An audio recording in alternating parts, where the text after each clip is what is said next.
किसी गांव में एक किसान रहता था। वह बहुत ही मेहनती था, परंतु बढ़ती उम्र के साथ उसका शरीर उसका साथ छोड़ रहा था। किसान के 4 बेटे और 3 बहू और बच्चे थे, जो कि उसके साथ ही रहते थे। उसके 3 बेटे दिन भर काम करते और एक बेटा, जो सबसे छोटा था, वह दिन भर बस भगवान के भजन में ही लगा रहता था। समय के साथ किसान के चारों बेटों में मनमुटाव होने लगा था तथा किसान का बड़ा बेटा बोलता कि सब मेरे भाग्य का ही खा रहे हैं। दूसरा बेटा बोला, मेरे भाग्य का खाते हैं।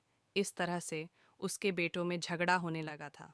तब एक दिन किसान ने अपने बेटों और बहुओं को बुलाया और बोला, बेटा चलो, हम सब कहीं तीर्थ यात्रा पर चलते हैं।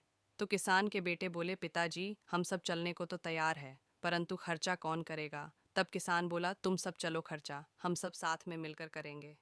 तब सब ने बोला कि ठीक है, और सब चलने को तैयार हो गए थे। चलते चलते उन्हें कई दिन हो गए थे।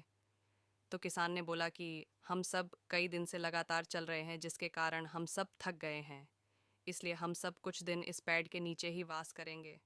सब सदस्यों ने हाँ, और सब वह रहते लगे थे। किसान ने अपने बड़े बेटे से कहा, बेटा तुम घर में बड़े हो, इसलिए आज का खाने का इंतज़ाम तुम ही करोगे। उसके बेटे ने हाँ बोलकर खाने के लिए इंतज़ाम करने चला गया। उसने पूरे दिन काम किया और शाम को खाने के लिए रोटी, चावल और दाल और 5 पैसे लेकर आया, जिसे किसान ने अपनी बहुओं को दिया और खाने को सब में बांटने को कहा। दूसरे दिन किसान ने अपने दूसरे बेटे से कहा, आज के खाने का इंतज़ाम तुम करोगे।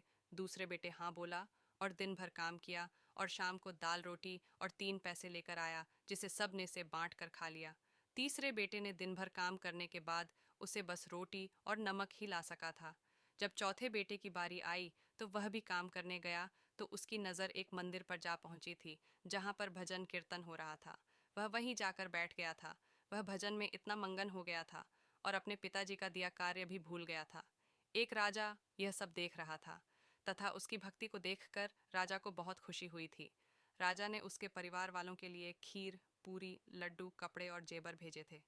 जब किसान ने पूछा कि यह किसने भेजा है, तो उन लोगों ने बोला कि यह सब आपके बेटे ने भेजा है, परंतु वह अभी भगवान जी के भजन में मगन है, इसलिए हमें भेजा है।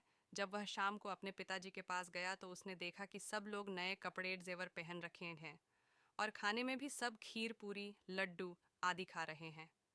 किसान ने अपने बेटे से बोलो कि तुम सब मेरे पास आओ। तब परिवार के सब सदस्य एक जगह एकत्र हो गए थे। तब किसान अपने बड़े बेटे से बोला कि मैंने तुम चारों को एक दिन घर की जिम्मेदारी थी, पहले मैंने अपने बड़े बेटों को दी थी, जिसमें हमें दाल, रोटी, चावल और 5 पैसे मिले थे। दूसरे बेटे ने दाल, रोटी और 2 पैसे दिए। तीसरे बेटे ने केवल रोटी और नमक ही खिला पाया था। और जिसको तुम तीनों बोलते थे कि ये हमारे भाग्य का खा रहा है, उसके भाग्य से हमें सबको खीर, पूरी, लड्डू, कपड़े, जेवर आदि मिले हैं।